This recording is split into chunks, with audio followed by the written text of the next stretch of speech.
Muito bem, senhoras e senhores, Éder Traskini aqui para o primeiro Nas Entrelinhas que a gente grava, que vai ser um vídeo que vai rolar sempre um dia depois do jogo do São Paulo, analisando a coletiva do Crespo. Então, trazendo os melhores momentos, o que de mais importante ele disse, e mais do que isso, analisando aquilo que ele não falou, mas deu para a gente entender, o que ele disse nas entrelinhas. Então, por isso o nome do quadro, e é isso que a gente vai trazer aqui para você. Esse também é o primeiro vídeo em collab com o canal do Arquibancada Tricolor, que agora eu também faço parte da equipe do AT. Então, se você tá pelo canal do Arquibancada e caiu nesse vídeo, não sabe quem eu sou, o que eu tô fazendo aqui, muito prazer, eu sou Ele Traskini, jornalista formado, pós-graduado em jornalismo esportivo, setorista de clubes há mais de 8 anos, com passagem pelo UOL, fui setorista da Seleção Brasileira também, estive na Copa América, enfim, e agora estou com o canal no YouTube exclusivo para falar de São Paulo. O canal fez um mês agora no dia 9 de janeiro, então ainda estamos começando. Então, se você ainda não conhece, entra lá, se inscreve lá, canal do Traskini, e a gente vai falar muito sobre o São Paulo nesse ano. Sejam muito bem-vindos por aqui. Então, como a gente sempre diz, não esquece de se inscrever no canal, deixar o seu like, dar um hype no vídeo. A gente conseguiu colocar um dos nossos vídeos lá nos hypados, então vamos gastar nesse aqui, a semana começando agora, vamos gastar o hype nesse vídeo aqui para colocar ele lá nos mais hypados do YouTube e trazer cada vez mais gente para o canal. E se você curte o meu trabalho, considere se tornar membro do canal. Então vamos lá. O que eu separei para falar para vocês sobre o Crespo, sobre a coletiva? Acho que a primeira coisa é que a gente tem que entender que o Crespo ele pode ter começado se recusando a falar de um jogador lesionado, se recusando a falar de reforços, se recusando a falar disso, daquilo. Ele estava sendo um projeto de Zubeldia, o soldado perfeito da diretoria, o cara que não entra em confusão, não entra em polêmica, é o escudo da diretoria ali no futebol, não vai falar sobre política. Só que ele começou já a colocar as linhas de fora já no ano passado e nesse ano ele mostrou que ele não vai ser esse soldado perfeito da diretoria. Mas ele ainda está muito longe do que a gente se acostumou a ver do Rogério Ceni treinador, que era o cara que chegava lá e falava tudo, dava um monte de porrada em todo mundo e não tinha papas na língua, não tinha medo de criticar. O Crespo ainda não é o Rogério Ceni, mas ele já não é também o Zubeldia que ele parecia que seria lá no começo. Então ele já deu algumas cutucadas, falou sobre, principalmente sobre reforços. Então vamos, primeiro eu queria trazer para vocês, vou trazer no trecho e aí eu vou deixando ele falar e a gente comenta em cima, tá? Vamos lá. O primeiro ponto que acho que a gente precisa destacar é o Crespo comemorando por ter saído do primeiro jogo oficial da temporada sem nenhum lesionado. Isso só no São Paulo, né? Tomou 3-0 do Mirassol na estreia e achou um motivo para comemorar em não ter lesionados. A gente até consegue entender isso por conta do ano passado e de como tudo aconteceu. Mas pelo amor de Deus, né? Vamos ouvir o Crespo. São duas perguntas, mas muito, muito amplas. Primeira coisa, depois de 7 dias jogar um jogo oficial e não ter lesionados, já é uma notícia positiva. Eles mereceram. Acho que o resultado é maior do que o jogo apresentou. Aí eu vou discordar do Crespo, eu acho que o resultado foi justo. O Mirassol poderia até ter feito um pouquinho mais no primeiro tempo, o São Paulo melhora no segundo, mas não faz por merecer nem chegar perto de empatar o jogo. Eu acho que o jogo foi bem ruim do São Paulo. Então a segunda aspa que eu separei para vocês é o Crespo dando a primeira estocada ali, a primeira cutucada na diretoria por reforços, falando que não tem nem como pensar em seguir a temporada com esse elenco atual que o São Paulo tem. Vamos ouvir ele. Sabendo perfeitamente que falo com a diretoria que precisamos reforços porque foram embora muitos jogadores e não temos modo de pensar que com así poucos atletas enfrentar toda a temporada. A diretoria lo sabe, está trabalhando nisso. Temos que, em base a nossas posibilidades, tentar de ver os esforços para ajudar o time. Mas a situação é difícil e todo mundo lo sabe. E aí, em relação ao momento político do São Paulo, o Crespo fugiu bastante. Por isso que eu falo que ele não é o Ceni ainda. O Ceni teria entrado com voadora no peito de todo mundo ali. O Crespo ele dá uma fugida, ele fala que ainda não foi nada provado, que até que se prove são inocentes, e que depois ele fala que não tem só gente desonesta, que tem muita gente lá dando a cara, tentando ajudar e tudo mais.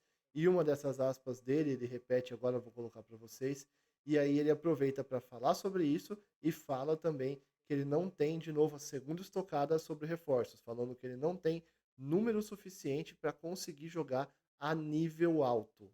Vamos ouvir ele. Que temos que ter confiança, neste caso a diretoria, que é o que falei. Ainda não temos culpados, ainda somos todos inocentes. Então, temos uma janela hasta 3 de março. Estamos trabalhando para melhorar o grupo, porque muitos atletas foram embora. Não temos um número, não temos número para tentar de jogar um certo nível. Temos, nesse número que temos muitos lesionados que estão voltando, que precisam de tempo, que precisam jogar minutos. E aqui vale então a gente ouvir ele falando sobre o momento político e ele tendo que citar os termos investigação, polícia, justiça, numa coletiva do São Paulo, que já é horrível para o clube, né? Mas vamos ouvir o que ele falou. Ele talvez pudesse ter sido mais incisivo, mas ali naquele momento é difícil também para o treinador falar alguma coisa mais do que ele falou, né? Então vamos ouvir o que ele falou. Acredito na justiça. Ainda a justiça está trabalhando, a polícia está trabalhando. Ainda não tem culpados. Então, eu acompanhar com confiança, pensando que até prova contrária, todo mundo inocente. Então, a situação, como eu falei, é muito sensível, é muito difícil. Mas aqui todo mundo está tentando ajudar, colocando a cara, trabalhando todo dia para melhorar a situação. O mesmo fala para o grupo inteiro. Todo mundo sabe, o grupo de atletas tem que estar blindado. É um problema que deve ficar fora. É difícil, muito difícil. Mas a situação é esta. Não é que uno vai escolher a situação ideal. Eu já falei muitas vezes. E aí eu pausei aqui para a gente ouvir essa aspa dele, porque é muito importante e é também o sentimento não só dele, Crespo, mas do torcedor. Talvez não falando dos anos 90, mas falando de 20 anos atrás, de 2005, 2006, daquela gestão, daquela época que o São Paulo era modelo. E aí o Crespo falou isso. Queria ter a idade para vir a São Paulo nos anos 90. Não aconteceu. Preferia ter a idade para vir ao São Paulo nos anos 90. Aquele São Paulo que ele, Crespo, viu, né? Não só o Crespo, mas muitos argentinos, quando vêm para cá, falam do São Paulo de 92, né? 92, 93. Então, o Crespo é mais um a citar essa equipe. E aí eu acho que aqui a gente chega à aspa mais forte da coletiva, que é o Crespo tendo que falar que o São Paulo não morreu. O técnico do clube, o técnico argentino, tendo ele que falar que o São Paulo não morreu.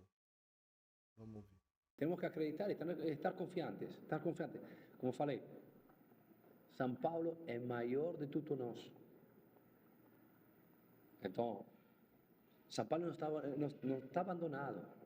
São Paulo não morreu, porque parece que estava aqui um defunto aqui. Não acontece nada. É um momento sensível, muito sensível. Sim, claro que é muito sensível. É difícil, muito difícil. Mas muita gente está aqui para colocar a cara e ajudar. E aí, para a gente fechar, essa aspa final é muito significativa porque responde uma dúvida que o torcedor tem de como estão Caleri, Lucas, e eu já falei para vocês que eu vi que o Caleri estava muito bem na pré-temporada, mas treino é treino e jogo é jogo, e na opinião do Crespo, o Caleri ainda não está pronto para jogar. e ele tira todo o peso das costas do Caleri e do Lucas para serem os protagonistas do São Paulo nessa temporada a partir de agora, desde já. E isso é muito complicado, porque se tem dois jogadores que poderiam ser os protagonistas do São Paulo, são exatamente Caleri e Lucas. Se tem dois jogadores que o torcedor está ansioso para que voltem, com esperança de que eles podem melhorar o time, podem voltar bem, mostrar todo o futebol que eles já mostraram no São Paulo e elevar o nível de jogo do São Paulo, esses dois caras são Caleri e Lucas. E pelo que a gente ouve do Crespo, não é bem assim, pelo menos não de imediato. E com o calendário do jeito que a gente está, é difícil. O São Paulo precisa urgentemente desses jogadores, mas o Crespo deixa claro aí que isso não está tão próximo de acontecer. Pelo menos na opinião dele, não tão próximo deles serem de fato os protagonistas do time. Isso é preocupante. E depois disso, ele ainda dá a última estocada na diretoria, falando que precisa de 5 a 6 reforços para esse ano. 5 a 6 reforços. Difícil o São Paulo trazer, viu? Mas não. Sim, precisa tempo. Caleri precisa tempo. Ainda não está para jogar. Lucas igual, Wendel igual. Então temos que utilizar, tentando ter resultados que permitam de chegar a quartas de final, tentando recuperar o Caleri. Pero eu falei, como Caleri, como Lucas. A ideia é que eles sejam os reforços, que talvez vai chegar, mas não colocar esperança neles como que eles são os salvadores de São Paulo. Não acho que não é justo, não é correto. Então, temos que estar aí, tentar de, sí, que temos que reforçar com 5 ou 6 jogadores, porque precisamos, por número, numericamente. Então, já precisamos. Por enquanto, continuar a trabalhar. Tá aí, então. Essa foi a coletiva do Crespo, com as principais frases e o nosso olhar para trazer para vocês o que foi dito nas entrelinhas. Já deu para a gente ver que o Crespo já deixou de ser, então, esse protótipo de Zubeldia, lá na sala com o microfone, está se aproximando mais do que era o Ceni, mas ainda não tão incisivo, não tão sem freio quanto o Rogério Ceni era nas coletivas. Vamos ver o que vai acontecer. Essa semana é muito importante para o São Paulo. Vamos ver o resultado do processo de impeachment e a gente vai ficando por aqui. Não se esqueça de se inscrever no canal. Se você chegou pelo canal do Arquibancada, se inscreve no canal do Traskini também. Deixa o seu like, deixa o seu hype se você curtiu e até a próxima. Tchau, tchau.